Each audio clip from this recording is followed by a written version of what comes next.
Welcome to Parking Lot Drunk with Sean Burke and Christian Senrud.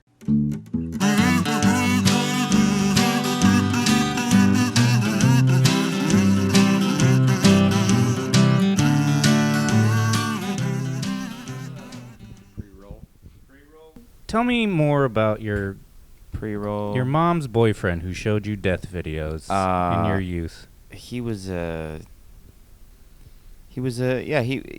was like one of her rare whites that she dated.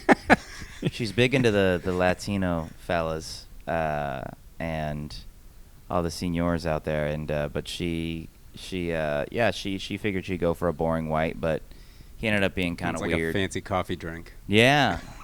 I'll get the boring white, half calf, please. I'll have the rare white, please. I'll do the rare white with cold foam, please. Is cold foam a new thing? Because I was never aware of it, and it seems like it's real. When I took a break from bartending, which was my true dark ages, because I then very quickly realized the money you make at a bar versus at a coffee shop. Yeah. It's a little bit different. And I was at this coffee shop, and it looked the way when they were building it, it's like a few blocks away from where I used to live.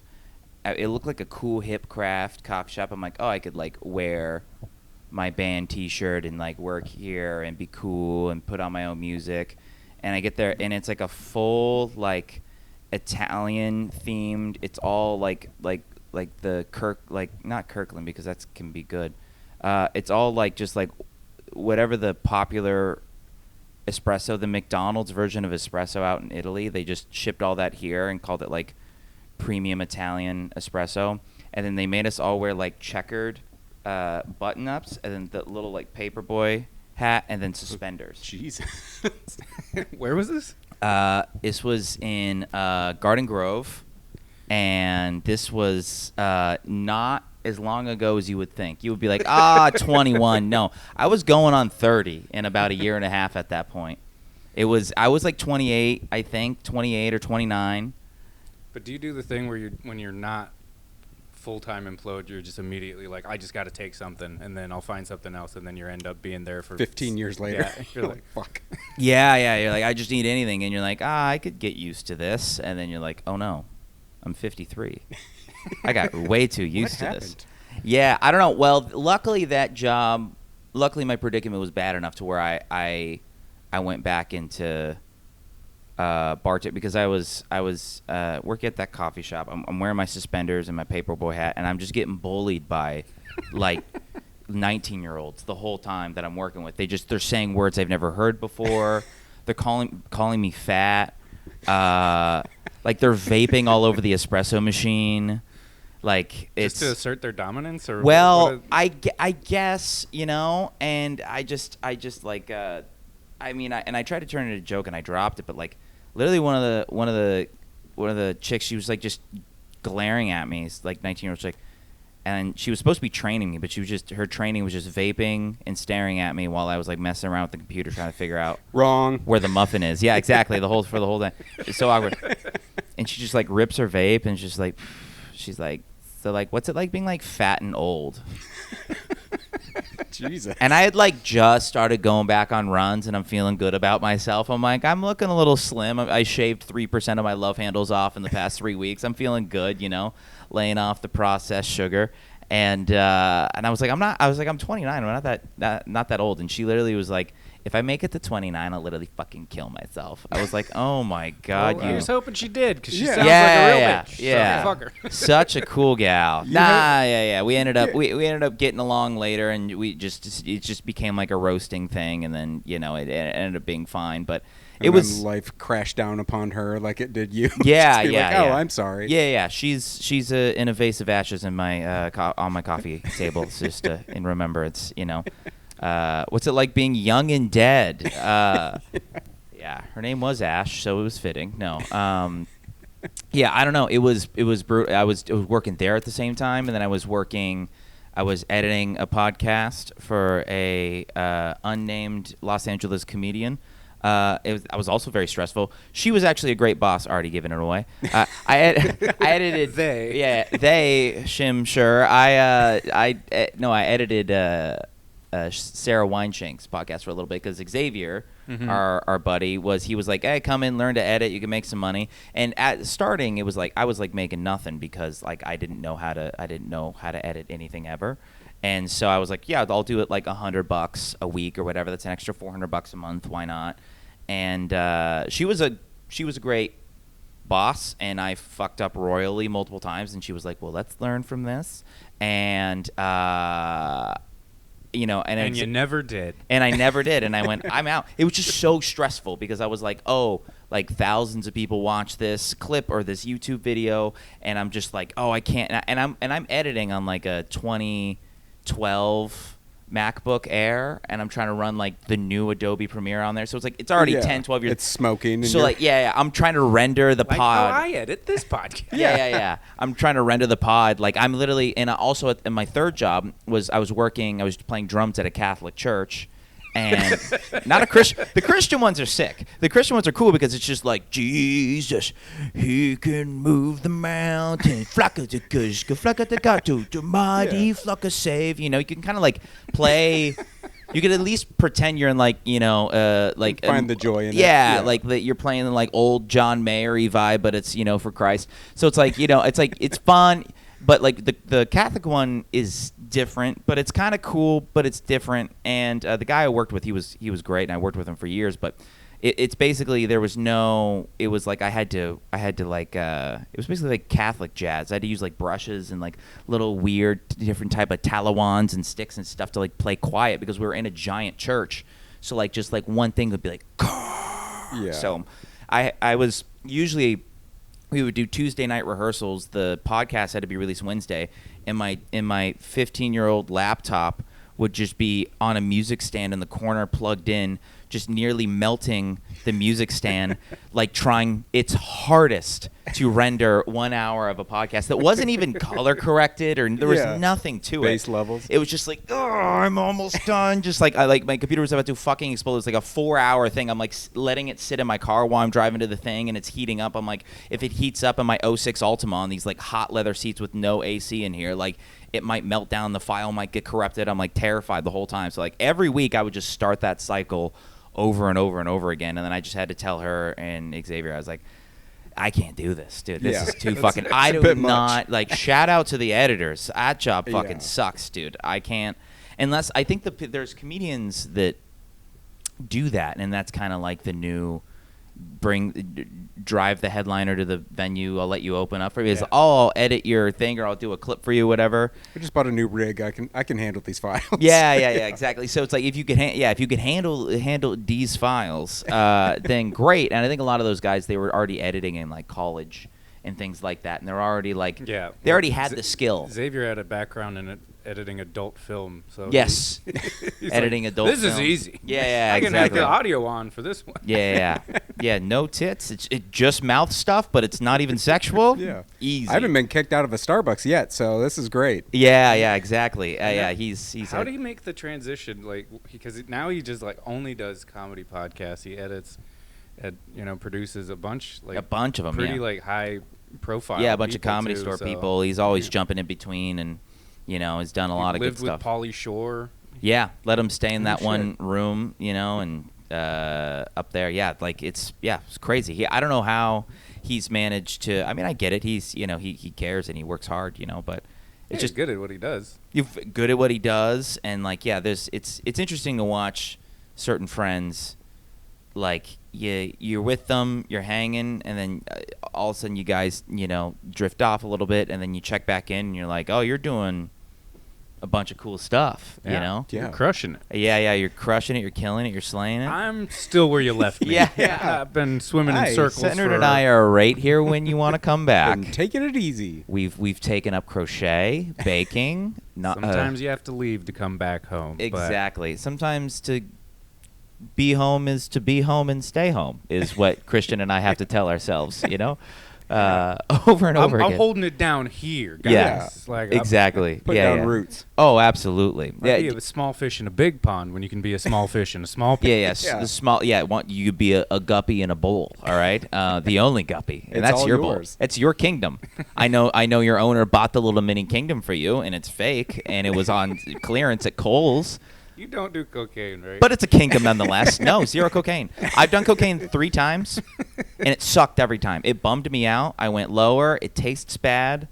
I've never done it. I've always been afraid of the after effects. Yeah. I've just seen the effect of people on it where I'm Yeah. like, I don't want to be that person. I'm already annoying licking on my gums, alcohol. telling the I same don't need story to add over and over. Believe to me, it. I work with him almost every other shift. I go, wow, that guy's he cleaned the keg room the 4th time today. Before you a lot know, of air drums, a lot of just kind A of lot going of for air it. drums. No music. That's hilarious. Is RJ on cocaine? Maybe secretly, my podcast He buddy. might. He does a lot of air drums. I'm starting to get yeah. suspicious. No cocaine. No, this is me being up and excited. Like, this is the earliest I've been up since the war, man. Did you work last night? Guys, Guys, by the way, we're parking sorry. lot drunk, and we're here Yeah. with Drew Bock, the one, the only, the talented, the multi-talented. Oh, my God. about 2 talents. So happy to have you Speaking here. quickly and sadness. My 2 main talents. If the silence sets in, Yeah, that's when exactly. the sads come back. Breakfast burrito consumption and melancholia. Those are my main attributes. Put it on my business card. Exactly. Did you work last night? I did work last night. I did a mid shift. I did which is Oh. a good, like, you make Is decent this money. slang or is this a mid? This is slang for I stayed home and did a bunch of cocaine to prepare for this podcast, and I haven't stopped. No, I did I love a mid. I love a 5 to 9. I love I don't have to set anything up. I don't have to break yeah. anything down. The new guy, we're still getting up to speed, so I did have to set everything up and break a lot of things down that were set up wrong and reset them up and spend the whole shift doing that. So it was frustrating, but that's just the biz, baby. You know. It's a learning experience for that guy. Yeah, you That's- teach a dog to fish, and he, starts reading the Mein Kampf or whatever they say. I don't know. Yeah, that was him learning to podcast. Yeah, so Yeah. he's just burning his MacBook. Yeah, highly stressful shift yesterday. It was one of those. I don't know if you guys have those shifts. Well, actually, I don't. Do you have a day job and then also something where you go, well, it would be nice to do this and not my day job, or are you living the dream? I think I'm living the dream by having a day job. I Sick. think, yeah. Really? What is your But what's your gig? I'm a graphic designer. Oh fuck so, yeah! And that's something where you're like, I wanted to do this. Yeah. Fuck, man. I've invested so much money through college and stuff where I'm like, I have to do this or it's a fun. Nice, and then you enjoy it. Yeah. Really? Sometimes it's like Okay. any job. Yeah, like Yeah. every job, but it's like over like longevity. You're like, I enjoy my career. You have Yeah. enough of a satisfaction. Even if it's just to the point where I'm like, hey, I'm doing what I went to school for. Well, That's, yes, that's amazing. and Yeah, that's kind of makes me feel good about spending all the money on student loan repayment 15 years later. Oh well, quit bragging, brother. Yeah. No, same thing. Well, that's nice because I was gonna say I'm sure Sandra and I have had many moments in our career where we're working at a bar or a Chili's wherever we used to work, and then or I don't know if you're hiding your all of your biographicalness on this podcast, but I'll say we I'm used an to work open at a book. Chili's together, or maybe yeah, and so where you have those frustrating moments in your work where you go, oh fuck, like I'm so mad, I want to like write 10,000 jokes and edit 1,000 clips and just out of spite just like make it in this town so I could get the fuck out of this. And then all of a sudden you get home and you're like, yeah, I'm probably just gonna jerk off and go to bed. Yeah. Yeah. That's staying on the wheel. And then you see the glow of Del Taco on the way home and you're like, is it all that bad? Yeah. keeps Yeah. you coming back. You I must get have- that in traffic. Yeah, every single day. for This sure. is bullshit. I'm moving to Iowa. Yeah, exactly. Yeah. Well, I mean, it's is there something in the graphic designing realm where you go, I want to do more? That's like something you aspire to, is like having your own firm, or Not really. Like the higher I got into it, the more I realized it's just like doing the design stuff. Like once you become like an art director or whatever, Yeah. where you're managing people and kind of telling them what to do, Yeah. it kind of sucks. Mhm. So you're Yeah, like, yeah. I don't really like this, but yeah. I get you. Yeah, I guess there's certain jobs where like you kind of want to stay where you're at, and there's certain levels of responsibility when you move up where you're like, the money's not that much better. It's not that, like being a restaurant manager. Oh, Yeah. brutal. Like It's a lot more work, a Yeah, lot longer I mean, hours for 25 cents. Oh yeah, exactly. More. I Just watched. herding cats all day long. Yeah, I've just herding a basket of autistic cats. That's what hosting an open mic or a show is, or that's what running a bar. yeah, it's a weird journey, but you must have had some of those moments in your work where you go like, fuck me, how do I gotta? Yeah, how do I gotta? I don't have a career, so I've had that my entire professional meandering path. 2 or 3 times a week. Like, I don't. I'd like to get a little higher. I'd like to aspire to a little bit more. But to your point, my buddy's a production assistant, which is pretty. It's like the lowest level on any kind of production, and he loves it because he's like, I don't bring my work home with me. I don't care. Yeah. I make a good rate. I have no responsibility. I don't have to tell anybody what to do. I get $400 to $700 a day, and I work enough. And then when I don't want to work, I say no. Yeah. And I'm like, that's pretty ideal. You don't get high enough to where like you get blamed for stuff. Yeah. So you're like, yeah, kind you of could a little always more just be job like, security. I'm a PA. If you wanted it done right, you should have asked somebody that knew what they were doing. Yeah. That's kind of awesome. $400 to $700. Does the rate increase the more you PA with a certain company? Yeah, the more like you prove yourself, like They go, let's give them a raise. yeah, like the more you're, they can depend on you, and they, that he's gotten to a point where he can just set his rate, and people know he's worth it, and he is. He's fucking great. That's awesome. Yeah, and he does sort of manage the team, but it's mostly just like I'm gonna hire my friends, and I know they're not gonna dick me over here. So yeah. Well, what is it? Is that usually like a morning gig? I'm asking. Like, are they hiring? Yeah, it's trying a to get out of Can we get his number? situation. Well, I think he's gotten his rate down to a 10-hour, but it's you're committing at least 12 to 14 hours a day. Yeah. with- Okay. with So a you're working commute, for it.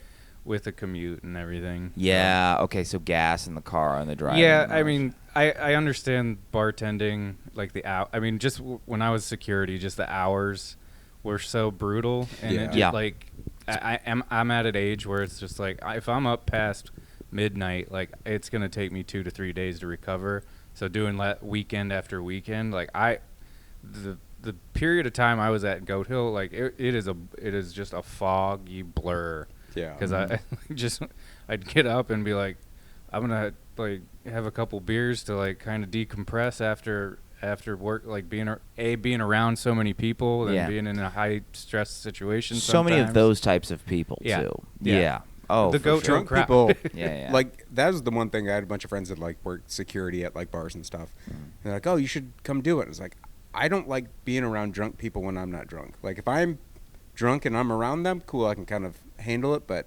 otherwise, I hate them. Oh, and yeah. I'm like, Yeah. I can't handle it. When you're not drunk and you're around drunk, it's just what are we even doing here? It's two people that should never meet. Yeah. It's like the Christian missionary trying to go to the uncontacted tribes. Yeah. It's like you guys should never see each other. This is someone's gonna die, and it's gonna be everyone's fault here. Yeah. It's a great deterrent. It's like when you don't have kids or want kids and you start thinking about it, and then you go to like a Walmart in the afternoon and you're like, not a fucking chance. One screaming child, and but you're like, you go to a bar, Going to get stone my sober at vasectomy. 12:30, Flush it, honey. and you're like, yeah, I'm good. I'm getting people spitting in my face just trying to have a conversation, which is the same conversation we've had 3 times already. Yeah. I got to go home. I'm tired. Yeah. Kids is.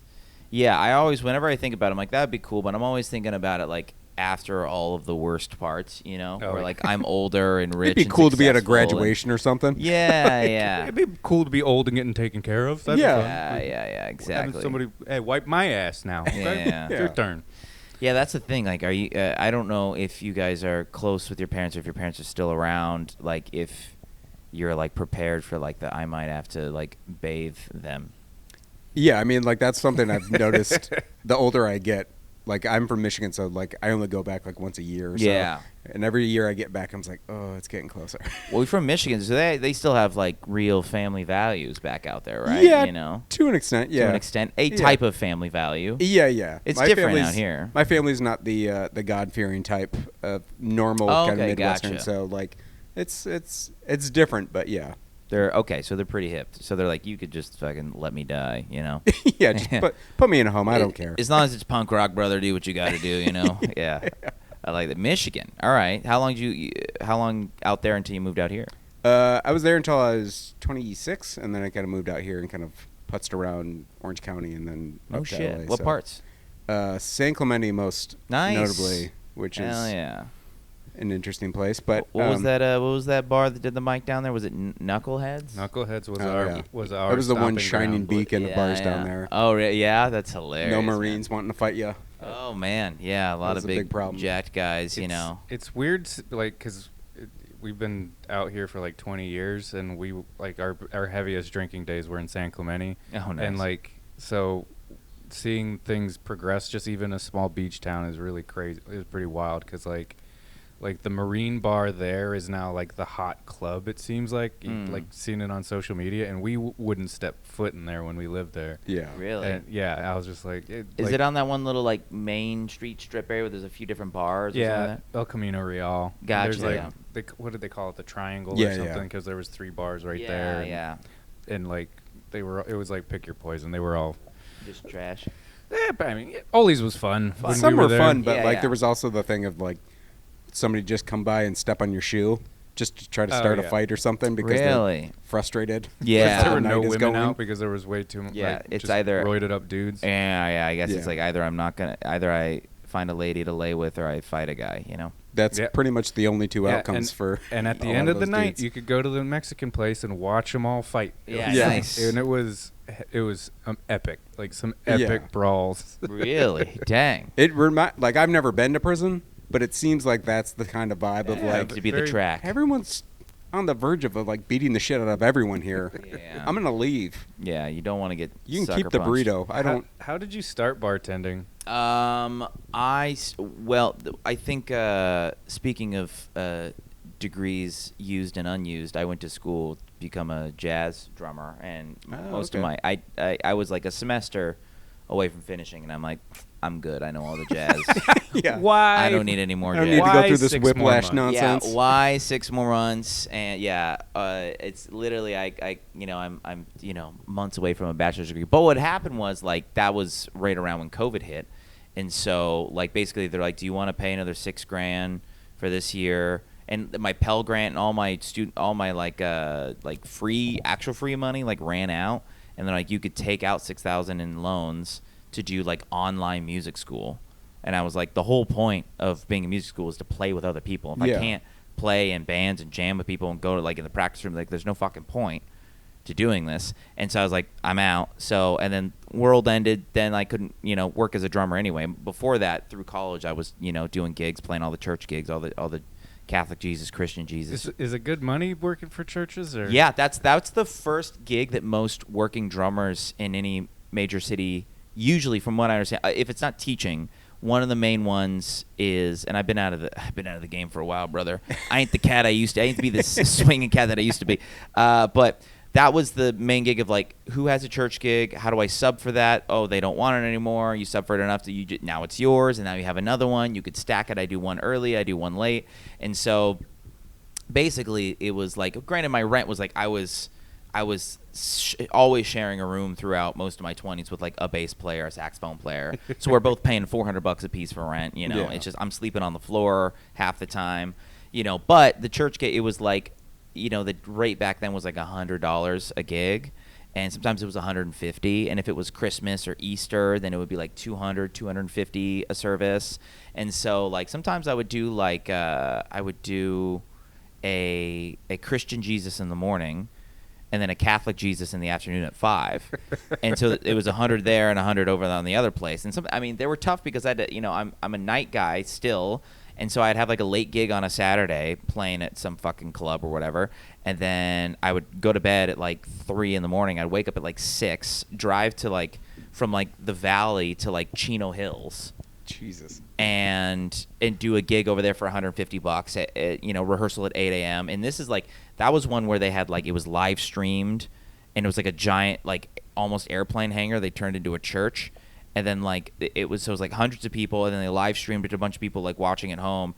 And it was like I had in-ear monitors, I had like a MacBook, we're running like live tracks of like all like the extra synths. It's like a full band, and they're all super cocky. Like the like if you're in like Are these like Orange County mega churches, or this is like a medium rare. This was one of the bigger church in Chino Hills, but it wasn't a mega. I've never played in the megas. Some of the megas.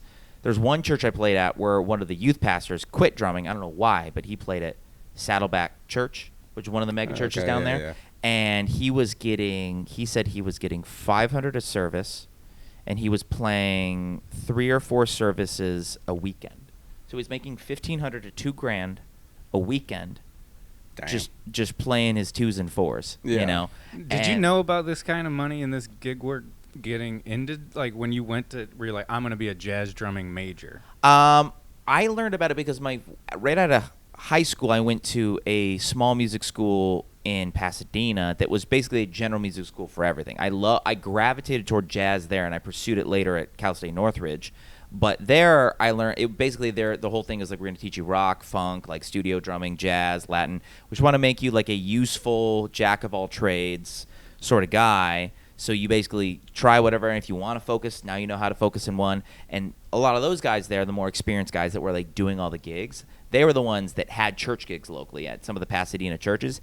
And then they were the ones I was like, oh, you get a church gig? How much does it pay? It's like $120. It's like, and they're like, yeah, man, like you get a couple of those. It's like, that's like half your rent, you know? And so like for me, that was like an extra $800, $900 a month for me, just having those Christian and a Catholic Jesus on Sunday. Mm-hmm. And then I would get my have a Catholic Jesus. Yeah, exactly. You can't forget Catholic Jesus, and so Saint Jesus as they call him, and then all the random like corporate jazz gigs you would get in the Hollywood Hills and stuff like that. Which one I did one for this guy's birthday party, and he was a beautiful gay, and his clothes went off like halfway through the party. He must have got too drunk, and like literally he was like dancing like sexy, kind of almost break dancey sexy, but like we were playing like a brush version of like Fly Me to the Moon. Like there was no vocals, it was just guitar bass drums, like, and he was just like dun, dun, dun, dun, happy birthday. Yeah, just the sickest abs, and I had my little Nissan Versa hatchback, little blueberry, just like driving up the hills, and I remember like it was so funny.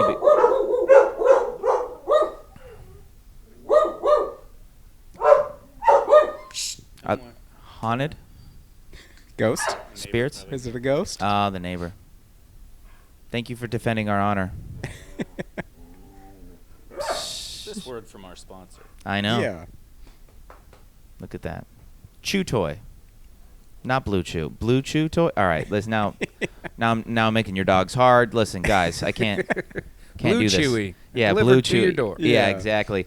Well, and I remember when I first got to that gig, the beautiful gay birthday party up there, and it was like the old Hollywood Hills. So it was like still the hills and nice houses, but they were very old. And I remember I'm like unloading my drums, and then there was this guy who I was parked in front of his house because everything's so crammed together. There's no other place, and I had to like park way down the hill. So I'm like, let me just unload. And there's a guy comes out of his like balcony. And he's like, hey guy. I was like, hey. He's like, I gotta leave tonight, guy. I'm so sorry. You can't park there, guy. And I was like, all right. And I was like, I'm sorry. I just need to unload my drums for this gig, and then I'll park somewhere else. He's like, oh, that's good, guy. Yeah, as long as it's gone in like a few minutes, guy. You're all good, guy. I just took some horse tranquilizers. Yeah, so I was like, all right. I was like, this guy seems pretty chill. It's nice of him. Some people are a lot meaner about it. And then the bass player saw it, and we were like talking to our break. He's like, that guy looks really familiar. And he's like, I think that's the guy. I think that's the guy from what's one of those like. What's one of those movies about smoking weed? Half-Baked. Half-Baked. Oh. He goes, good puppy. Lay down. He goes, I think that's the guy from Half-Baked. I'm like, what guy? And he looks it up. And I was like, oh, and I only knew him from, I'm forgetting all of my movie knowledge. The one where Jim Brewer? No, Harlan Williams. So it was Harlan Williams.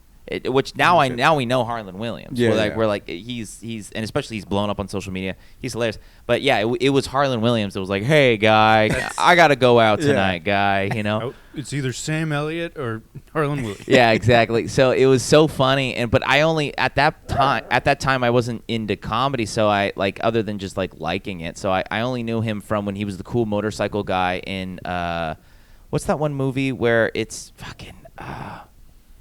Rockstar. Oh, the like The Marky Mark. No, it's the one. It's the where it has. She's like a Catholic church school girl, and she rides. Mandy Moore or something. I think it's Will. It's like a Will Ferrell. Yeah, it's Molly Shannon. Yeah, Molly Shannon. Yeah. Superstar. Superstar. Yeah, not yeah, Rockstar, Superstar. Oh yeah. He's like the love interest. Yeah, he's like the cool guy in the motorcycle. I was like, oh, that's the cool guy in motorcycle guy. That's how I knew him as a little jazz boy. I like that's Superstar, cool guy. I was like, oh, that's cool, And if I would have only known that was the Harlan Williams, the Harlan Williams. Harlan Williams. But yeah, many of moments. I really enjoyed my time as a sweet jazz boy. But I also like anything, you just get fucking bitter, and you just go like, all that you feel like you're clocking in. No matter how much you love it. I would like to hear the bitter industry guy for like the church band circuit. Oh, you mean all of them now? Especially the ones who are making the most money. Yeah, all the band leaders just clocking it. I mean, yeah, because it's like you're just playing the same fucking music over and over again, and you're just like, praise the Lord, whatever the fuck, close your eyes, They don't even close their eyes for the prayers anymore. They're like, they're just like, all right, we got to get to the next song, And because especially when you have the in-ears, like the band leaders usually like he'll have a microphone, he'll sing in here, and he'll have one that's just where he talks to the band in the in-ears of like, we're gonna do the bridge again, we're gonna do this, we're gonna do that, hold that, and it's like it can be fun, It feels like it feels like real music when you really let yourself go into it, But it's it was a lot of fun doing it. I've dedicated my life to an even more starving art form. A darker art. Yes, exactly. With no salvation. Yes, zero salvation. It's brutal when you start looking at your heroes and you hear them in interviews and they're like, I don't know what the fuck to do. Maybe I'll just write another novelist or something like that, Yep. Or write another novel around there. I don't know. I said write another novelist. Another novelist. Yeah, maybe I do need cocaine, but I don't know. Do you have like? Are there who's the Dave Chappelle of the graphic design world? Do you have guys or gals or anything in between where you're like, that's that would the be person? AI, I believe. Right? Yeah. I mean, there's a few like kind of like old school guys, but they're kind of viewed as like pompous kind of guys because at the end of the day, we're kind of just making stuff. Like, it's not. I don't know. There's some people old heads. Yeah, Sean's from Michigan. He'll talk like he's not gonna build himself up at all. Yeah, it's just I don't know. You get too self-important in one thing, and you're just like, this is not. Yeah, of course. Yeah, we're not curing cancer here, guys. We're just putting out social media content. Mm-hmm. Yeah. We're just a couple guys on a fucking couch, sweating our balls off. A couple of guys on the couch. It's mostly just like, let's just get to 5 o'clock. Let's just get to 5 o'clock, and then we're good. But So, but prior to the Christian circuit, where's drumming? Like, because I don't feel like I've seen any like old punk band pictures of Drew with like Liberty Spikes. Because I was never you seem kind of more ska. No offense. It's more ska. That's a hard pivot to Hurts. go to jazz after Hurts. that. Yeah, so much. Well, I mean, the first drummer I met in high school, he was in the jazz band in high school, and he was all about like really mathy metal. Like he was all about Candiria and fucking Animals as leaders and stuff like that. Or was that early? It was like earlier than that. Dillinger Escape Plan. Dillinger. Like early. Stuff like real math, numbery math rock. The number 12 looks like you. Probably them. There a couple of their albums are pretty fucking brutal, man. I love them. I just started going back to some of the bands I listened to back there. I'm like, this is bad. This is objectively terrible, and then this was like my whole identity for 10 years. So. Yeah, I mean, it's you're just desperate to find an identity when you're young. You're like anything, no matter how bad it is. At least I have as long as no one else has heard of it. I love it. I'm gonna die on this hill. No. They're bad. They're terrible, and they turned out to be terrible people. Yeah. Some of the bands. Yeah, I've gone back to a couple of. Some of it holds up, but some of it not so much. Yeah. But it's pleasant when it still holds up. We're like, this is actually really good. Yeah. And then some of it, you're like. Of course. Not so much. Not how so was much. I thinking? And he's a pervert. So. Yeah, exactly. Fucking pervert. He was dude. fingering who and how old? Oh, who wasn't he fingering? Yeah, exactly. Who was unfingered by this guy? Nobody at Chain Reaction, I'll tell you that, So were you in high school jazz bands? I did that. Noble Ale work on Friday night. Brother, I'll see you there. It was the classic. I did music in school. Basically, as soon as I could not like be band kid music. Hell yeah. Everything. Yeah. So it was like, 5th grade was like, 4th grade you didn't have a choice. You had to be in choir or you had to be in the orchestra, but there's no percussion part of the orchestra. That was for band in 5th grade. So for concert band. So I was like, I don't want to fucking play. They gave me a violin and I was just like digging the fucking bone. It was like, So it's like a horror movie. I was every just class. I was like having they're trying to teach me hot cross buns and I was just like trying to find grindcore on my cello, you know. And I just and then as soon as 5th grade happened and they're like, okay, you could choose an instrument. And then my dad had been a drummer, so we already had like practice pads and sticks at home.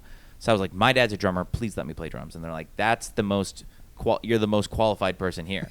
Yeah. And then there was like It's in your blood. Yeah, 2 or 3 other people that like kind of like just lied and were like, oh, so is our dads, you know, and but they, you know, they were fine, and so I just did it. I started in 5th grade, and then you have your little workbook. Accent on Achievement is what we used back in the day, and that was like the ones they You have used a great memory. all through school. I mean, I have like a very good like dementia memory. I remember the past fairly well, but like I don't remember what happened 15 minutes ago. Yeah.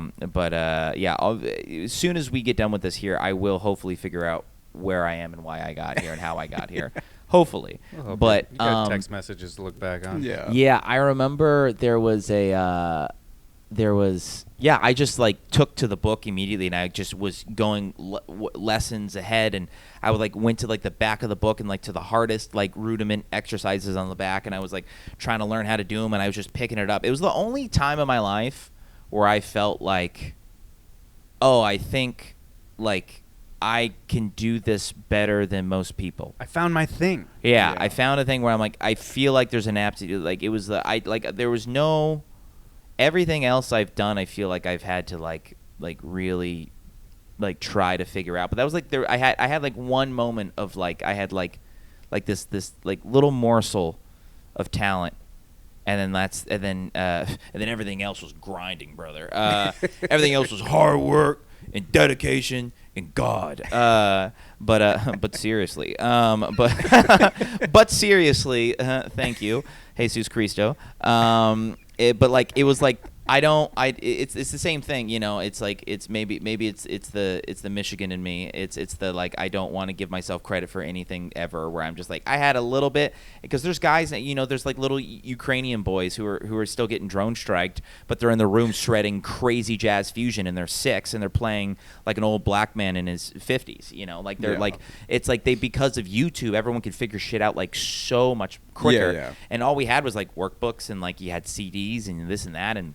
So I just would blow through the workbook, and then the rest is history all through middle school. And then concert band is all rudiment, snare drum, and then eventually like jazz band in 7th grade. And then high school was drumline, which I did not want to do because in 8th grade I had what a lot of young white suburban kids had in the sleepy suburbs of South Orange County, which was hoop dreams. We had hoop dreams, and many of us did. There are many like me, but this one is mine. Or whatever the Full Metal Jacket. These were my hoop dreams. Yeah. It was literally, it was like I made one layup on my dad. I'm like, put me in the league. I'm ready. This is it. You know, that's Guy. yeah, exactly. Worst case scenario, I play in Greece for 3 years. Not a big deal. Exactly. Well, and it was like kind of a joke that I was trying to work on. At least I'm letting you know I'm working on a joke. I'm not tricking you into thinking this is Do whatever. a conversation. You know, I'm gonna work bits into your little couch session here. Well, and, exactly. I'm like, well, I got to get a see spot. what your 8 audience members think of this. Exactly. Gotta get a spot in before the shift tonight. Anyway, a spot's a spot. Totally murdered for an hour, dude. Where'd you do an hour? Like couch Christians cool. The podcast. dogs were going fucking insane. But the dogs were barking, brother. Yeah. They were howling at my jokes. But it was another thing I was trying to work out of just like, I was raised with 2 parents that said I could be whatever I want when I grow up. Did you have that? Yeah. Did you have that? A little dangerous. Was that not the most paralyzing thing where I was like, whatever I want? You could be president. I don't want to be president. Yeah. It's like You should have. Yeah. If my dad would have just like told me, oh, you wanna be a professional basketball player? Go dunk. You know, and then watch me not dunk and be like, all right, try something else. but he like believed in me, which is the worst thing he could have done, was believe in me. And so, I played like I was like about to give up drums in 8th grade and just be like, I'm gonna go to do basketball in high school, do varsity, get a scholarship for college, I'm gonna go to the NBA and do this thing. And then we went to Wild Rivers, the water park, 8th grade for our 8th grade trip. I got a really bad sunburn. That changed everything. And then I didn't. And I Your didn't whiteness play. is really holding you back across really the board here. Peeling all over the place, and like leading up all of 8th grade, it was like a Cinderella story. I don't even know what that means, but I'm gonna just say it anyway. And it's like literally, I woke up in the morning, played basketball in my park before school. I walked to school, played basketball before class. I played basketball at break, at lunch, after school 3 to 5. Then I walked home and played basketball till the sun went down every day in 8th grade. And I got so good that I beat the best basketball player at school. We did a one-on-one last day of school, after school. I beat him. Technically, I beat him, but I forgot to check the ball. And then he's like, you didn't check the ball on your last shot. So I rechecked the ball, and then he like made a layup on me, and then he won. But I won that. Tell me, technicalities. Tell me you didn't make it to the league without telling me you didn't make it to the league. If I didn't have to check the ball, I would have won that fucking game. Thank God I didn't. My whole life would be different if I checked that ball. It makes me want to strap on the varsity jacket and go down to the local bar in Aliso Viejo, California, and be like, if I didn't have to check that ball, I would have been in the league, brother. And then, so at that point, like I was like ready, and then we do the trip. I get burnt. I don't play basketball for a week. And this was before I understood the concept of like if you do a thing a lot and then you get really good at it, and then you stop doing the thing and you come back to it, it's going to be a little rusty. It's going to be a little bump. You're not going to be as good at it. It's going to take a little bit, but you're going to get it back. I didn't know how any of that worked. No one told me that if you stop a thing and then you start it again, you suck at it, that you can get good at it again. I never learned. So, like, I literally was like, I remember I was in the local jacuzzi at our place with my dad, and then my burn's kind of subsiding. It's like and this is 8th grade. This is 8th grade, summer after 8th grade. Smoking a cigarette, this just kind real, of like, taking it wrestler, career. I'm with my dad and my brother, and I'm just like impressing him with like holding my breath underwater in the jacuzzi for like 2.5 minutes. I'm feeling like the king, and I'm just like, yeah, I'm thinking about getting back on the court. And my dad's like, yeah, I think you should. I'm like, yeah, probably. Actually, I'm going to leave you guys right now. I'm actually going to just, like, get to it, He's like, great. So I leave them. I go back home. I get my basketball, and I go to the park, and I'm just, like, I'm bouncing the ball. I'm just like, yeah, it feels good to be back. And then, like, I get, like, behind the arc. I shoot one shot, complete air ball. And then I pick up the ball. I go right back home, and I go, I'm never playing basketball again. I lost it. Just the weakness of will, the lack of grit, just no sense of like try again or anything. And then my dad and my brother came home. I'm like, Dad, so what are those drumline practices? And he was like, oh, I think it's tomorrow if you want to do it. I was like, cool, yeah. Let me do. I think I'm gonna do the marching band instead.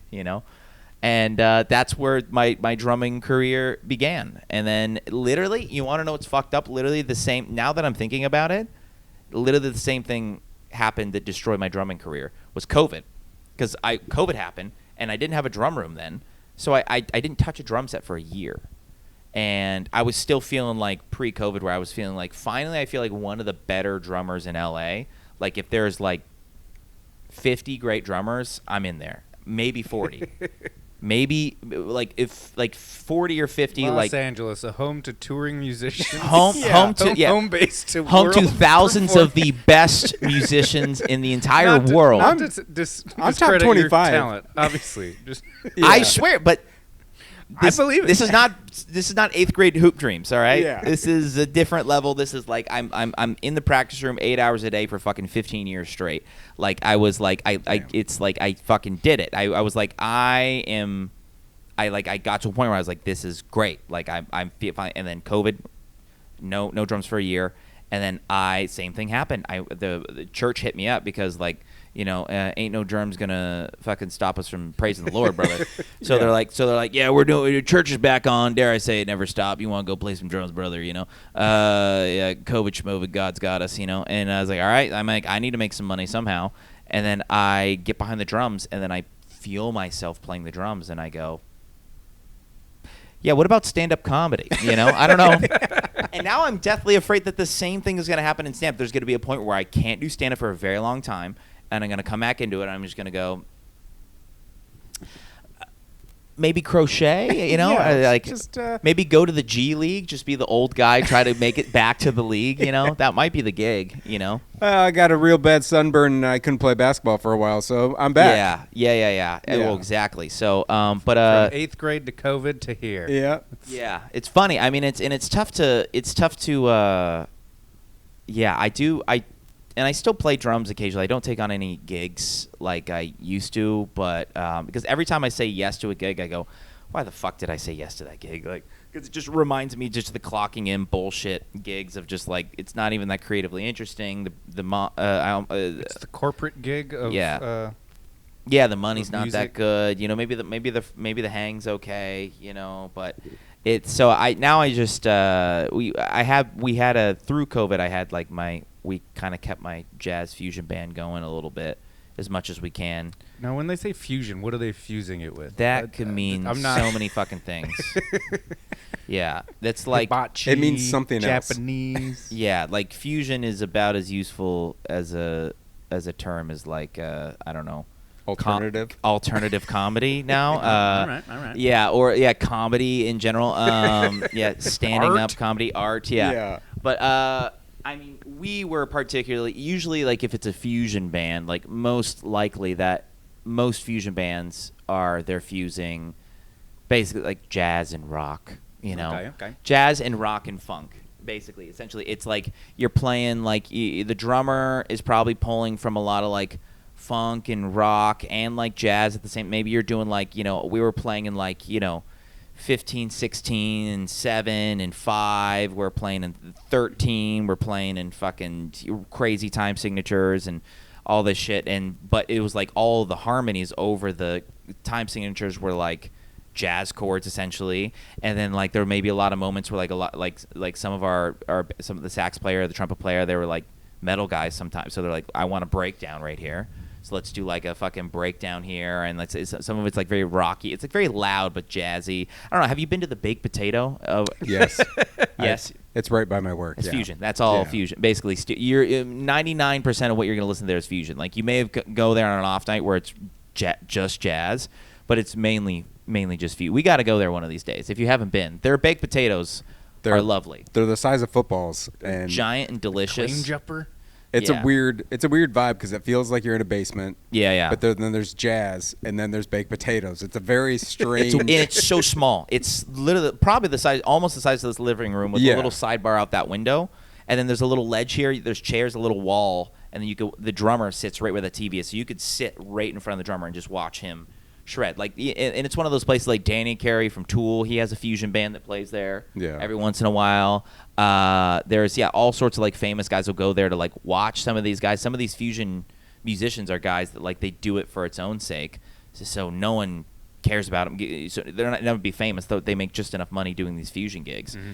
And so, but like famous drummers will go watch these guys and be like, these were my heroes growing up. But like then I went to drum in fucking Blink-182 or whatever, Tool or whatever the hell. But these are the guys. So like there's these guys you never heard their names.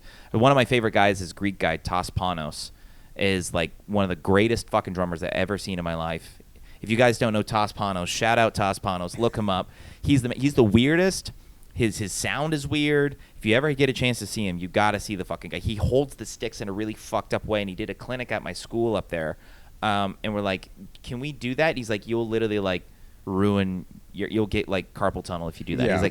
He's like, I do that because I've destroyed my hands. He's like, I can't hold them any other way. But it's given him this like weird, crazy, lilty groove on the hi-hat and shit that like I've never heard like anybody have that kind of in between sort of thing before. Because there's like straight 16ths, there's swung 16ths, and then there's everything in between. That's like some of the funk drummers in New Orleans, and that's some of the the guys in Memphis. That's some of the fucking that's fucking Tos Panos. It's everything in between.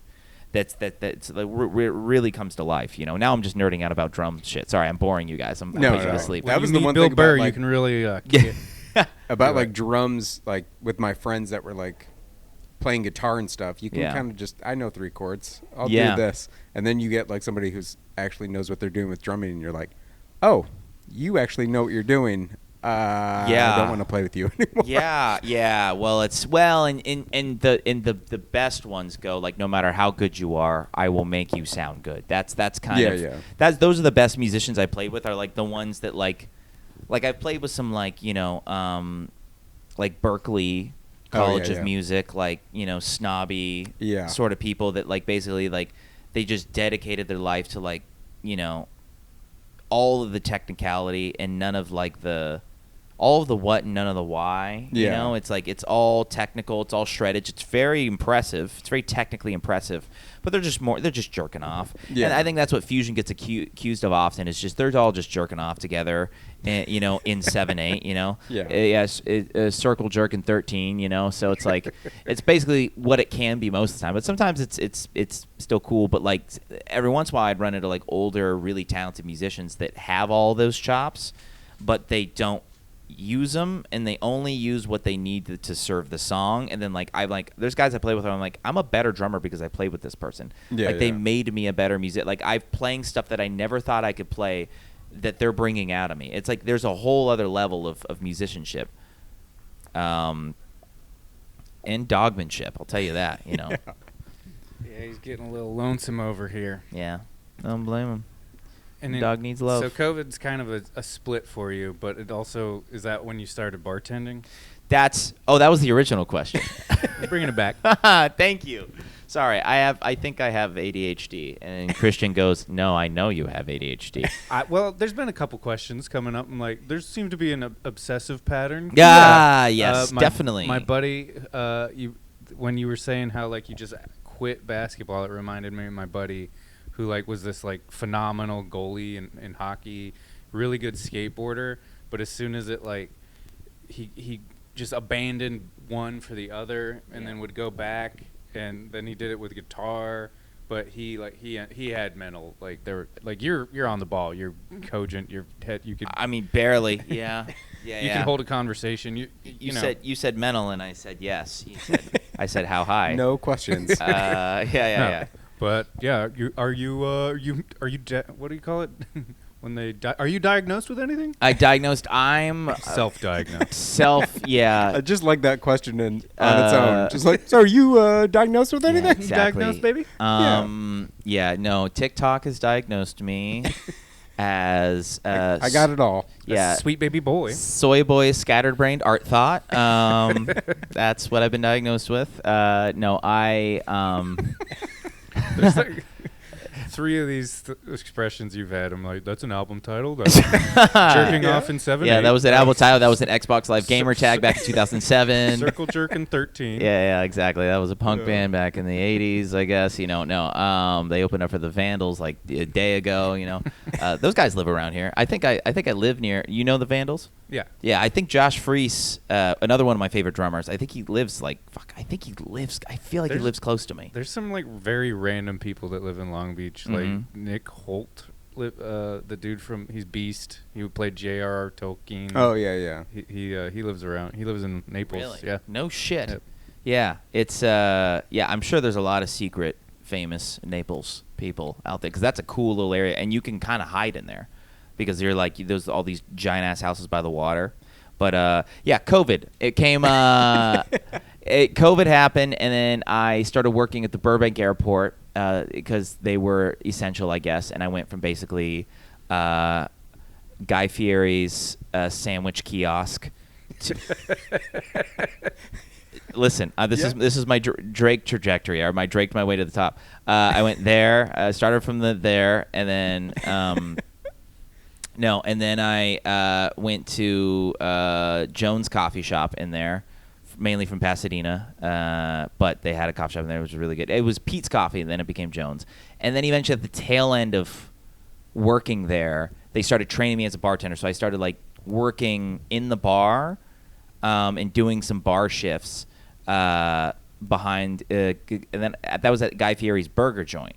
and I felt pretty hip. But everything was like jiggered and exact because it was like airport and everything had to be perfect and this whole thing. Can't get real loose with it. You cannot get real loose. There's cameras you have the feds watching you.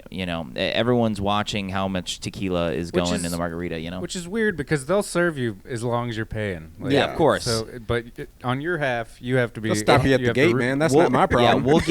Yeah, we'll give you as many ounce and a half shots of whatever the hell, but yeah, we'll never stop giving them to you, but they have to be an ounce and a half every time. Yeah.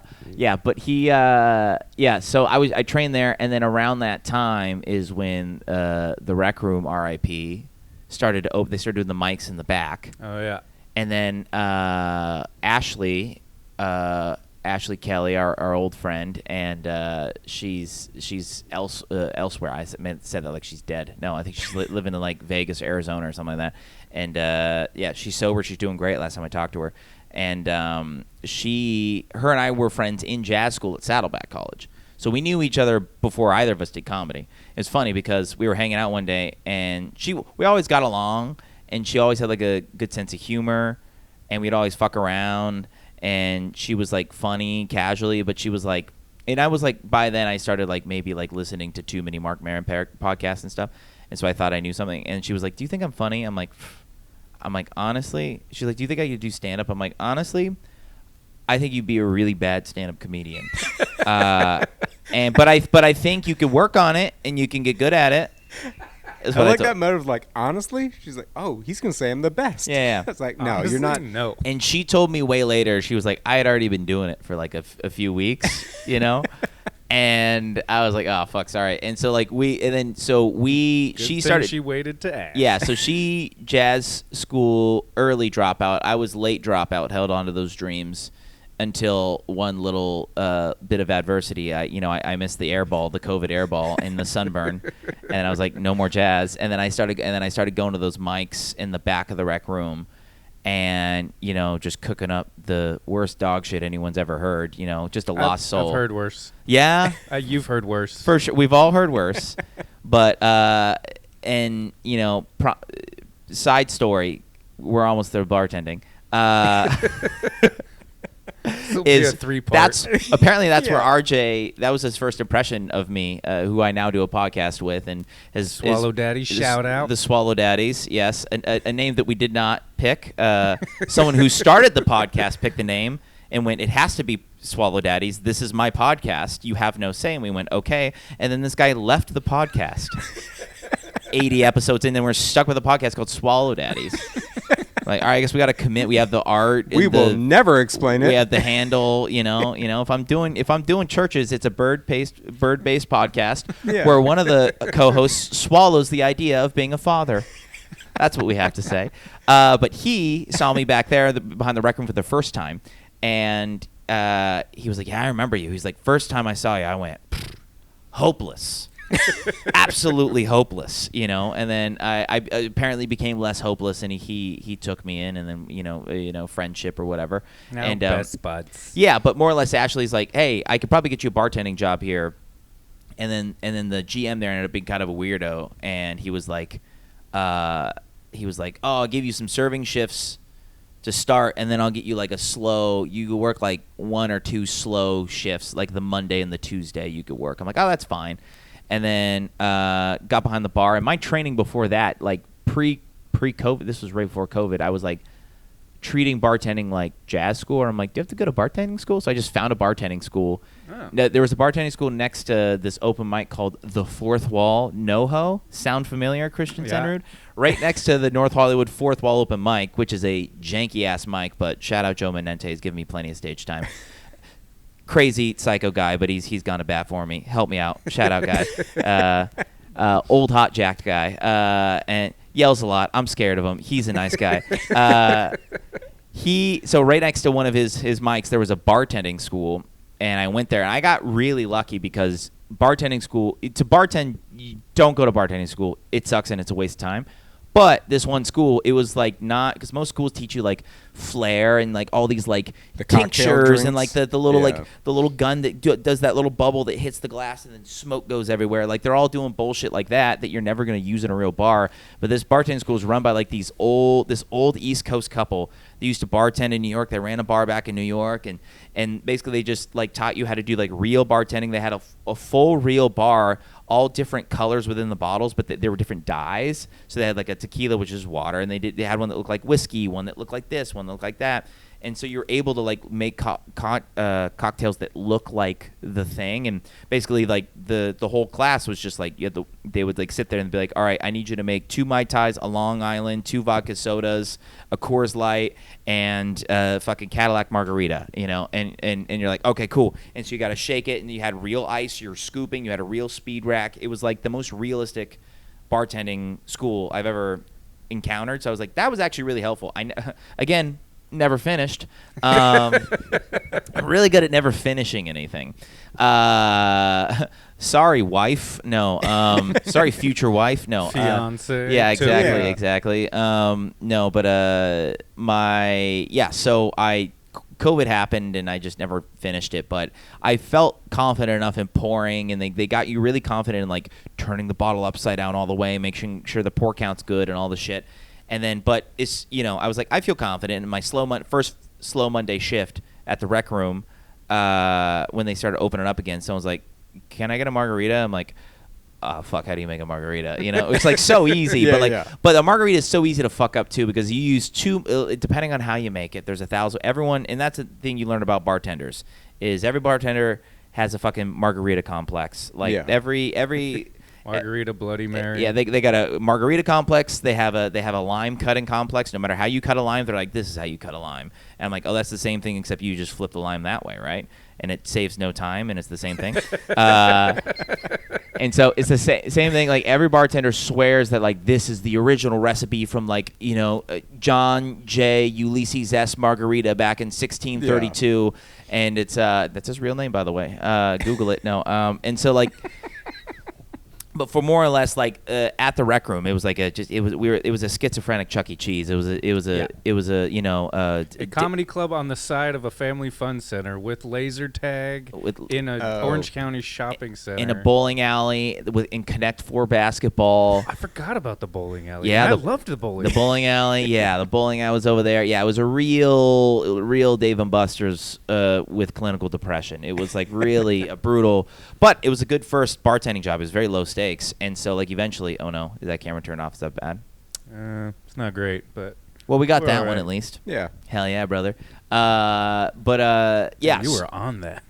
Yeah. Oh, there you went. It happens. Yeah. Shit like that happens all the time on the Swallow Daddies. For some reason, if we have a SD card with not enough, like if it doesn't have 2 hours of memory, it'll just like turn off like halfway through. I assume that's what that is. Yeah. So we don't know, but yeah, just started bartending there and like slowly learning how to make a real margarita and then doing everything, and then I quit that job because you know that place was a disaster. There was like we went through like 11 floor managers there. Like again, talk about cocaine. Like half of them were on cocaine, half of them were hammered, half of them kept like hitting on all like the teenage girls working in the arcade. Like it was just everyone getting in, just every just janky. Like where the fuck are they finding? And we found out way later that like the people who bought out the rec room in that whole building in the arcade, they also had a location in like Florida, like beachside, and that one and they were making so much money on that the location that they had in California, they didn't care if it made money or not. So they didn't give a shit. Just to launder money. Basically. I basically like literally we thought it was a front for laundering money. I swear to you, like it felt like that. And some of the managers, like the floor managers, like I don't understand. Like they want me to do this, they want me to do that, they want a paper trail here, but they don't want it here. Like the numbers aren't adding up. I feel like there's shit going missing all the time. It was like really weird. And then like we were like me and the other bartender would like make great tips on a Friday night, and then we would like see our paychecks and be like, no, I think we made more than that. We're like, where's the money going? They're like, yeah, we can't show you those files. You know, I was like, all right. And then it just got too shady, so I got out of there. And then that's when I went into my dark ages of coffee shop barista, suspenders, a paperboy hat, overgrown boy with a bunch of nasty teenagers just being shitty to me, / podcast editor / a Catholic drummer. I'd love to. Your resume must be just. I'm an eclectic boy. Yeah, I'm a man of many mediocrities, as they like to say. And so and then I went through that dark age, and then I went, fuck this. Like the tipping point of that coffee shop is when the guy was about to be like, I'm going to make you manager, and because you're the oldest, you're the most responsible, and I think you'll do great at it. And then all of a sudden, this other chick came in, and she like 22, and she have her purse, and I could see a fucking a copy of How to Win Friends and Influence People popping out of her purse, and she was like, "Hi, just wondering if you guys are hiring." I was like, "Yeah, we might be hiring or whatever," and blah blah blah, and she was like, "Oh, what's your name?" Drew. Oh, Drew, you've been so helpful. Thank you so much. I just love your energy, and I just think like, yeah, you've been amazing. Thank you. So I was just like, well, and I fell for it. Like now that I'm thinking about it, in that moment I go, wow, nice lady, cute gal. And then I go to the owner. I was like, hire her immediately. She's great. And then like it wasn't until later I saw her purse in the back, and I saw the How to Win Friends and Influence People popping out. It's I was like chapter 1. Oh, I fucked up. Oh no.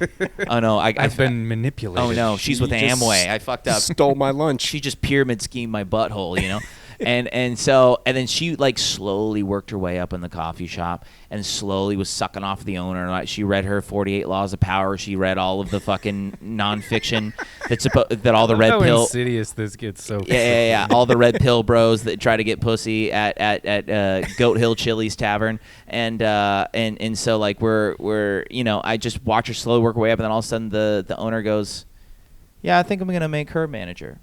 I was like, oh, okay. And then she was like 21 or something, and then she was like, then the power hungry came, and she started bossing me around. I went, fuck that. And then I text one of the old chefs from when I worked at Rec Room, and I'm like, if you're head chef in anywhere, do they have a bartending position open? I need to get the fuck out of here. He's like, literally someone just left at this place like a week ago. Can you come in tomorrow? And it was like immediate. And then he's like, how about another interview? How about another interview? Just interview, talk like, hey, when can you start? And within a week, I like went back to the coffee shop. I went to the guy. I'm like, I got something to tell you. He's like, you old Egyptian guy. And he was like, you are quitting? And I was like, how did you know? He's like, I could just see it in your eyes. He's like, I don't want you to leave. I want you to stay, but you must go. I was like, I must. But you must. I must go. And he was he was really cool as fuck. He was like a old Egyptian. He's owned a bunch of businesses. He used to own apparently there was a like multi-stage, multi-level like strip club right off the 22 back in the 90s that he owned. He was like, oh, we had like 4 bars, we had 2 sushi bars. Magic Johnson came in every night, And he was like, it was amazing. He was like, Michael Jordan, I have all the pictures, and he's like this and that. And he was like, yeah, he made millions off it, did that. Now he just owns he owns like a watch shop or whatever the fuck. He owns a coffee. He just owns a bunch of small businesses, and he was super cool. But he was okay with me leaving, and then I ended up moving. I ended up getting the job over I worked at Boathouse on the Bay over there. Next to Ballast Point Brewery, there's that little restaurant in the corner. And so I ended up working there, and then that's kind of from there that I started. That's when I started like getting like feeling I became a better bartender there, because like Rec Room was like no one really. You kind of had to figure it out on your own, and I felt confident, but I was pretty rusty after not doing it, and fucking learned quickly. Restaurant bartending, way different than dive bar bartending. Yeah.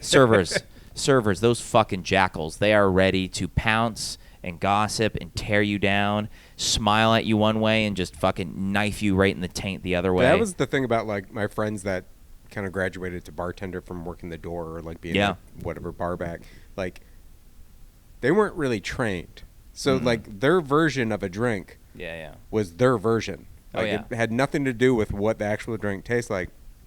Just like, I don't think that's how you make that. And they're like, yeah, it's fine. It doesn't matter. But I can see if you're in a higher end kind of restaurant scene, that would be an issue. Yeah, well, and it's so funny because of how cunty certain sort of like fancy cocktail bars can go, and then like working at a dive now, it's like, yeah, we have 7 bartenders who make a margarita 7 different ways. You know, we make 7 different lemon drops. But like literally, it's really like as long as it kind of tastes like, as long as the lemon drop is like kind of lemony and kind of droppy, then you just go, all right, then a little. It's not just Fireball on the rocks. Yeah, exactly. Yeah, it's not just a quad shot of Jaeger. Then as long as you're not totally blowing it. But it's kind of I think that's why I like bartending, is because I like the creative freedom of being able to I like being active, and I like having some creative freedom to be like, I'm gonna make a drink, or she's like, make me this, and I gotta like try to figure it out. I hate when they say that during a rush. I just like, make me something sweet. You're getting a vodka pineapple. That's what you're getting.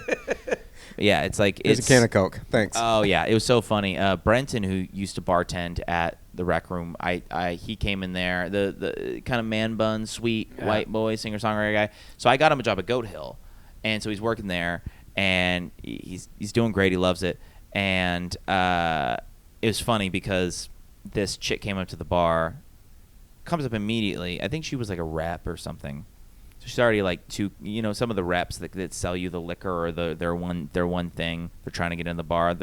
They often like they go hot girl and they go flirty, and then they get confident, they get comfortable, then they'll start to like they'll do like the nasty flirting. You know those chicks that they're like, wow, why does your face look so fucked up? I'm just flirting with you. You're like, you're just mean to me. That's not flirting. I don't like this. You're bad at flirt. You're like, no. Let's go back to dudes just flirting. Yeah, because men, you're bombing right now. I think I don't know what you're doing.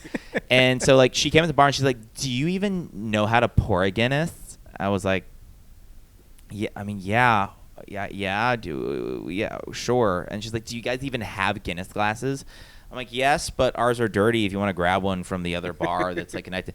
She's like, fine, I'll do it. And then and she brings a Guinness glass over and then gives it to Brenton. And then she's like, yeah, she says we don't know how to pour a Guinness. She's like, yeah, I don't think you guys like know how to pour real Guinness over here.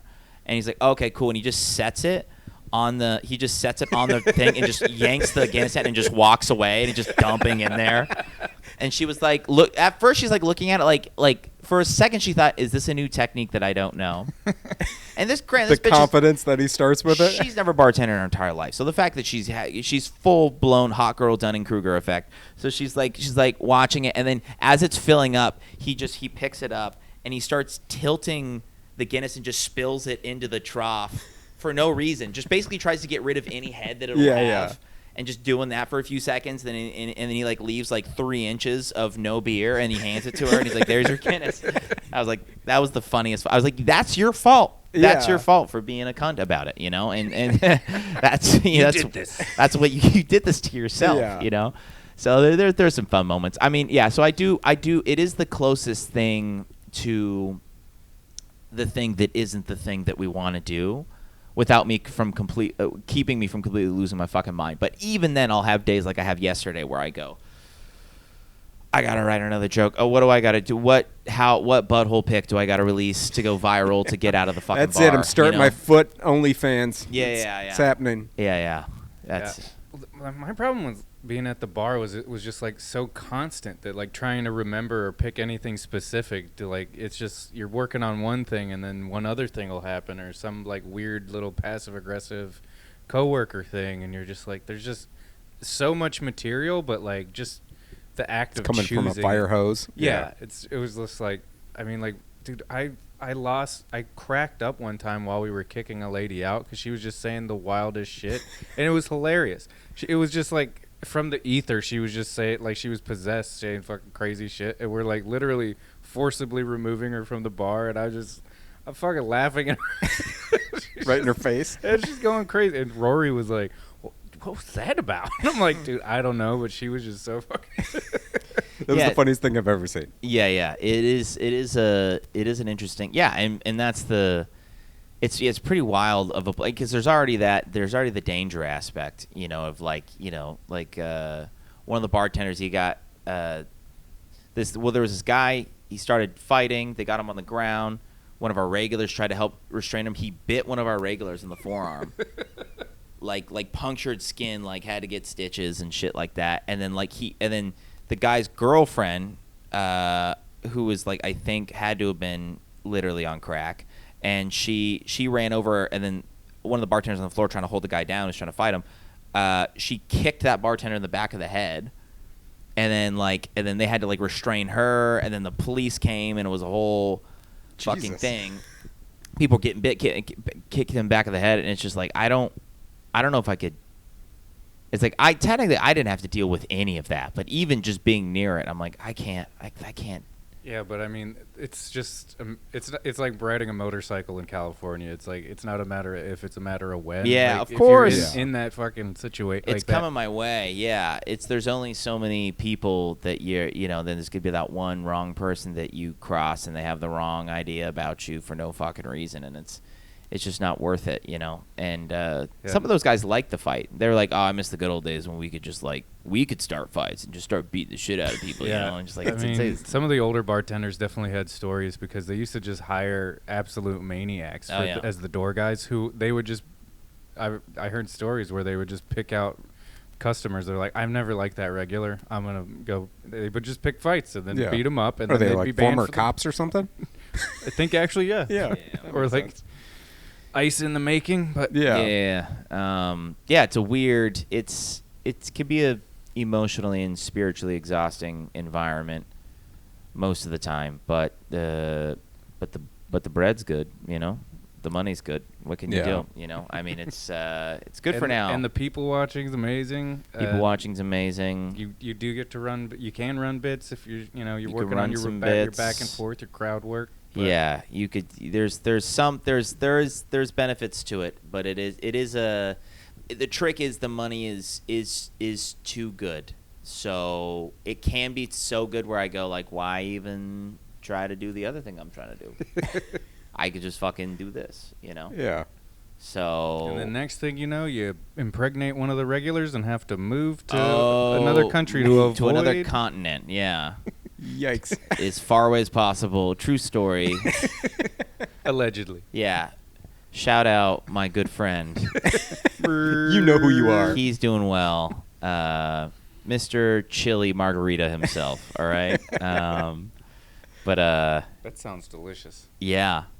Not just spicy, a chili margarita. Yeah, she came as soon as he landed, he touched down in the other country very far away.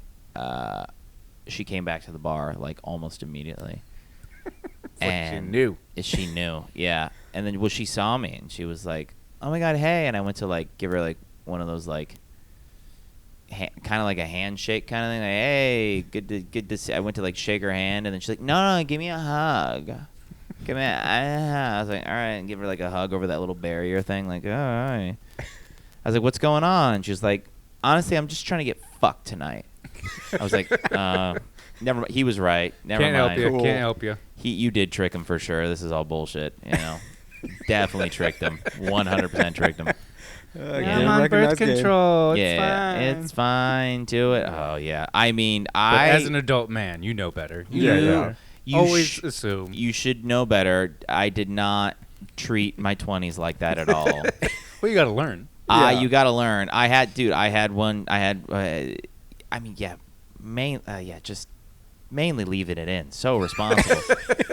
Because it's like whatever our evolutionary ancestors did to make that feel so correct, A lizard brain. Yeah, the lizard brain. You're like, it must stay in. And like, whatever she says, believe her that she's on the thing, whatever the thing, Yeah. It's going to be fine. It feels too good to not be fine. Yeah, and it's then there was your two voices. One saying, you should not do this, but then it gets louder with like, do it. Yeah, you absolutely...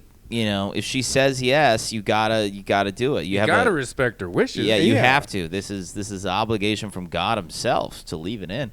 And there was one gal that I left it in, and with her permission, and she was like, I was like, you have birth control? She's like, yeah, I got the thing in here. She's like, I've had it in for a few years. It's gonna expire soon.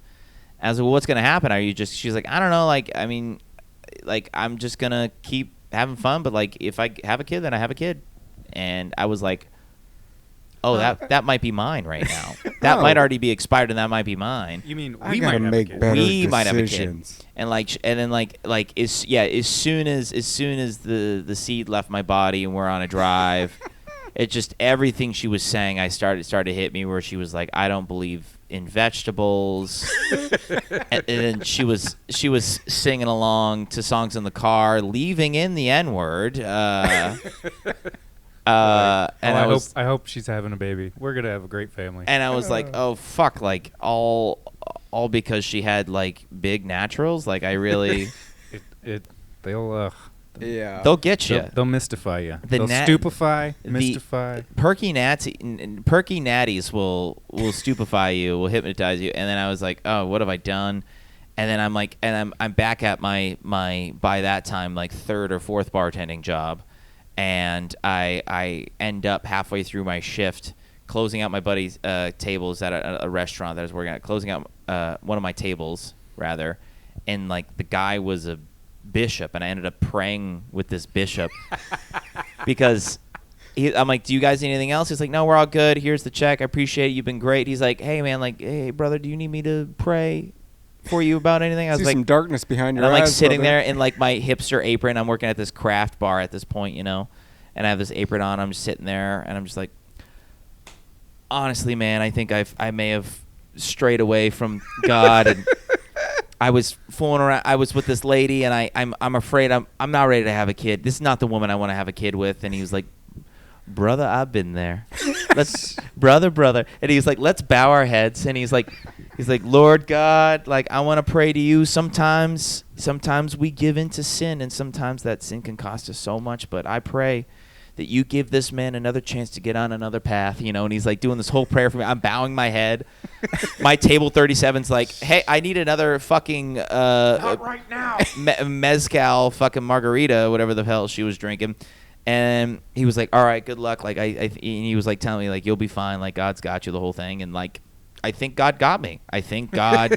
It worked. There's all those sessions in the church. She didn't text me about a kid or anything, and I mean, I never followed up. Yeah, I never followed up, of course. 9 months later, check her Instagram just to make sure. I did think we talked like later, and she was like, "No, of course that was not. I had my period right after. What, you wanted me to tell you? Are you serious? What were you even worried about?" I was like, "Yeah, nothing. I guess I was worried about nothing. Being biologically tied to you for the rest of my life." Yeah, brutal. Just, nothing. And how quickly I accepted it, where I was like, "That's my life, and I'm just gonna I'll be a bartender. I'll give up on comedy, and I'll just raise this." If just like nothing else, basketball? you've proved that you're not afraid of commitment. You jump in with both feet. Yeah. I jump in with both feet. Unless something goes a little bit wrong, then I'll quit it altogether. Yeah. As soon as that kid is a little bit talkbacky, you're just like, No. I'm fucking a little done. sunburn or a little. I do love how much the sunburn affected things. It's Oh, just dude, a I critical couldn't role. have been more dedicated. I like it's Changing one sunburn. air ball, Yeah. a sunburn.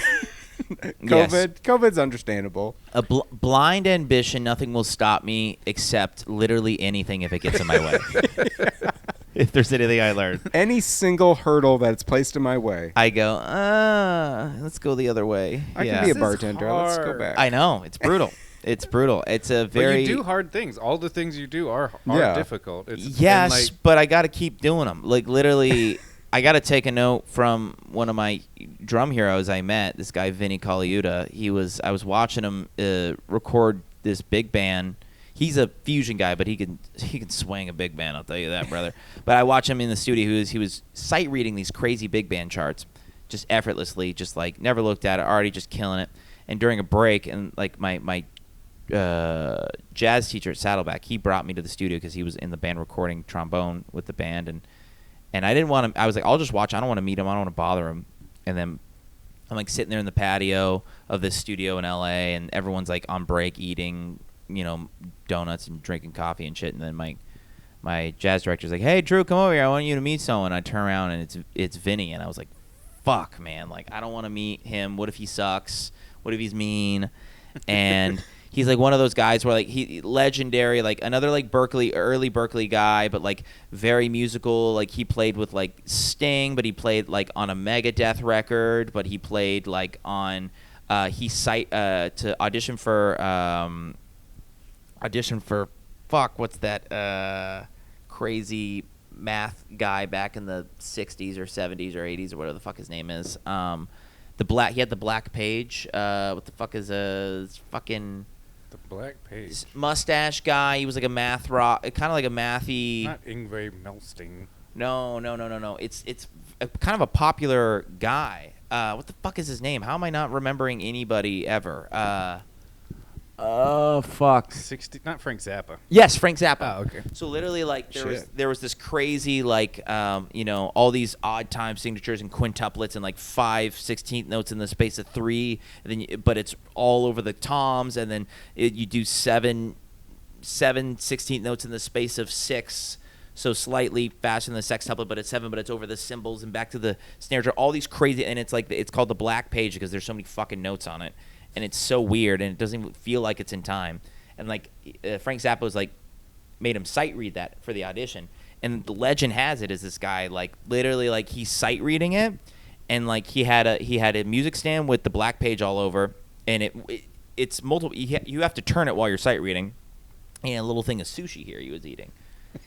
And legend has it, I think they followed up with him, and he said it's like kind of true, where like there was a part of the black page where he was able to play one of the last few bars with one hand while turning a page and then taking a piece of sushi and eating a piece of sushi while he's sight reading with the other bits of his limbs, and then picking up the other stick and then going back, and then it went, yeah, you're hired, guy. You're hired. You're definitely ready for this band. You're more than ready.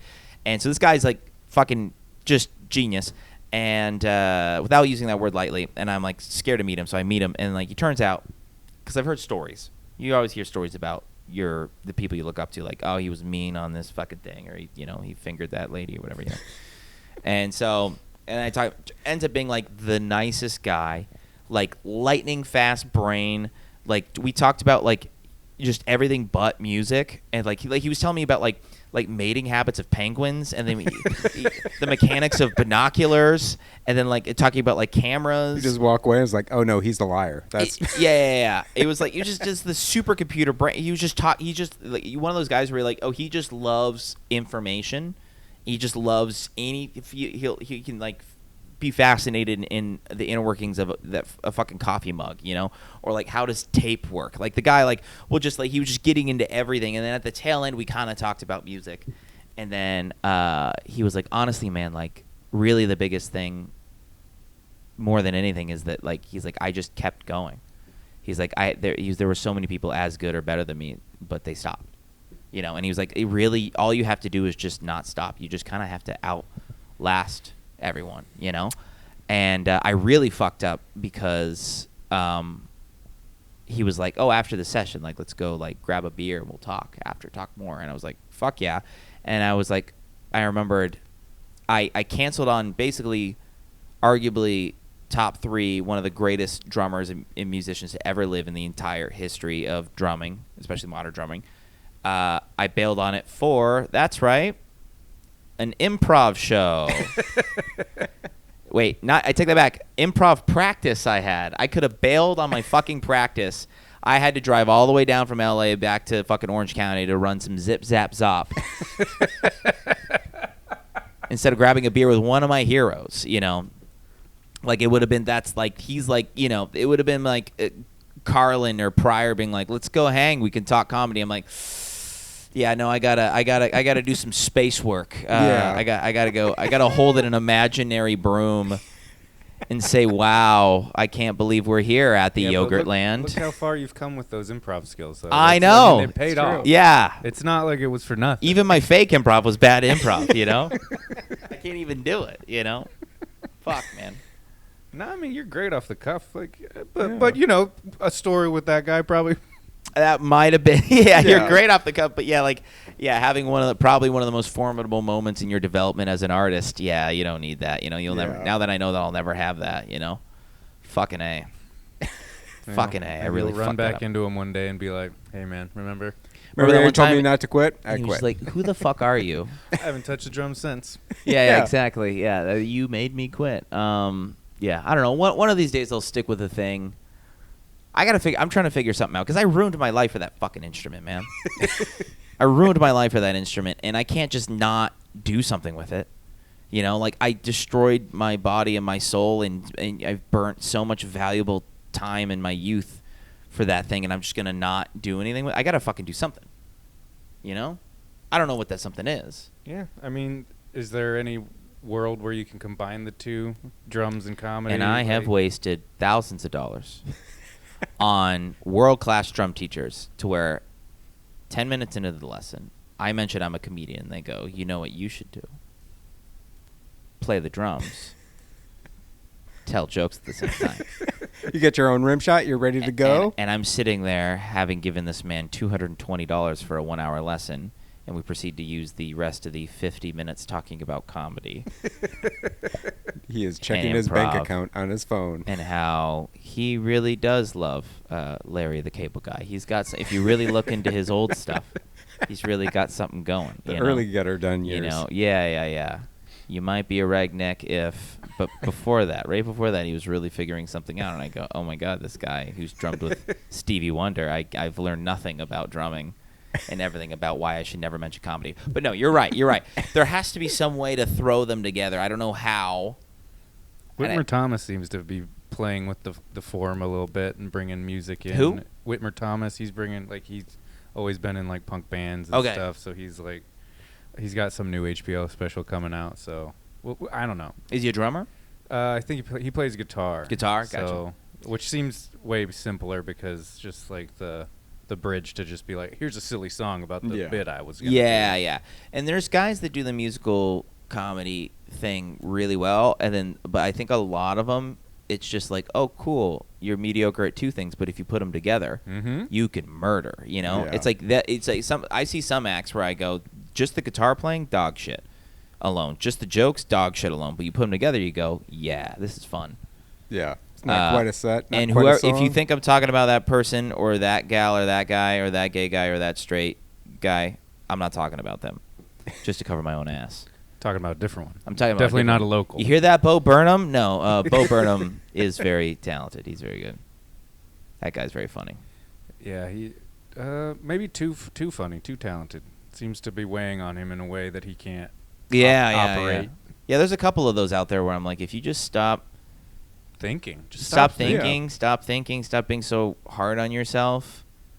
Nick Mullen, I think, is another one of those guys where he's just like, oh, I fucking suck. I'm just a bomb, and I don't even want to do this. I was like, dude, if you had a better attitude, Nick Mullen, let me tell you how to live your life. If you had a better attitude, you could be one of the greats. You know. Have you thought about practicing a little gratitude? Have a gratitude is the attitude, as they say. You know.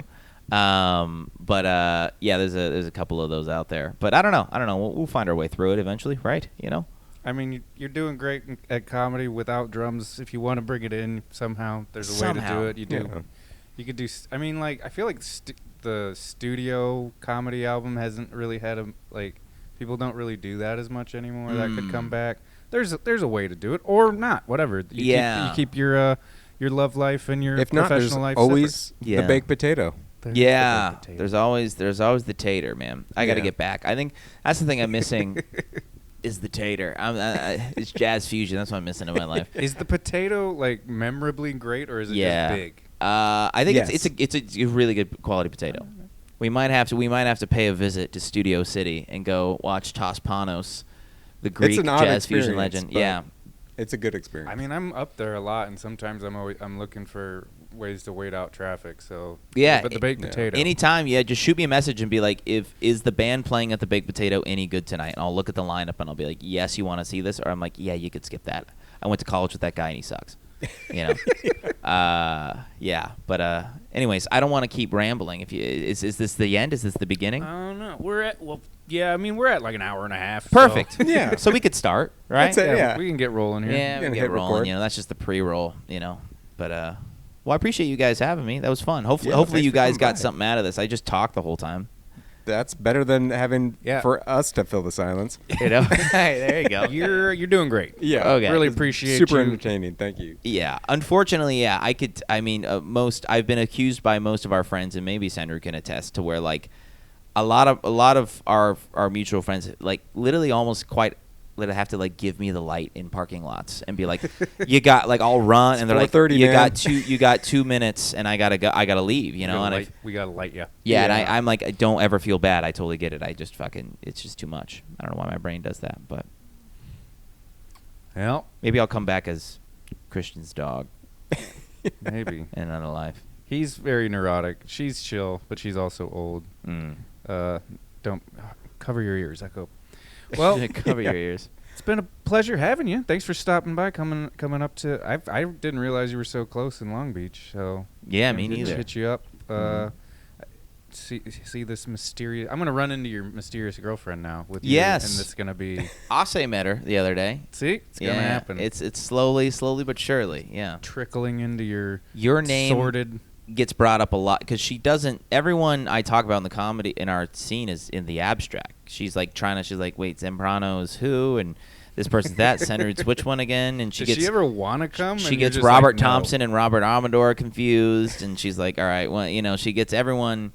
And I'm like, Tom. I'm like, not Goss, but Shevsky. She's trying to.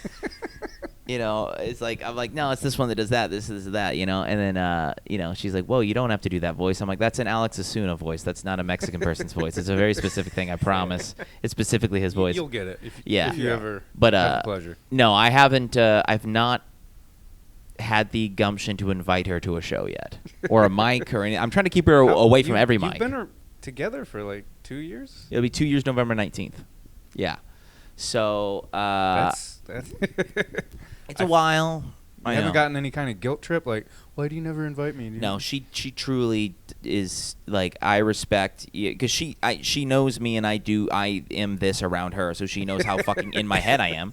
So she knows that, like, okay. So she respects. She's like, she's like, I don't want to fucking stress you out like this, So it's like, because there's nothing worse than like bringing the babe to the thing and you just proceed to bomb. It's and not bomb. good. and then like some hot piece of ass gets up right after you and destroys, and then she goes, oh, I want to fuck that guy. Great. My relationship is a lot more secure than that. It's not a Tinder hookup. This is a long time coming. And this is a 2-year Tinder situationship. It's a Hinge thing, guys. No. And so we met live action in person. It was nice. What? I know. Analog. Acoustic love.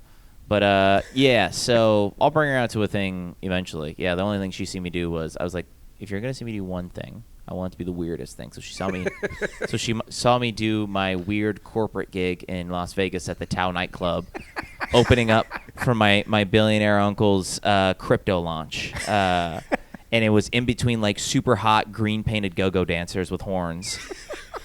And then a DJ, everyone's raging glow sticks. Stop the party. Drew Bock, stand-up comedy. She's on the balcony just sweating bullets. I was like, I've been through worse. This is fine, I'm not worried, And so so I was like, I kind of like how that's the only time she's ever seen me attempt to do comedy. Granted, comedy, very loose term. I was more of a hype man.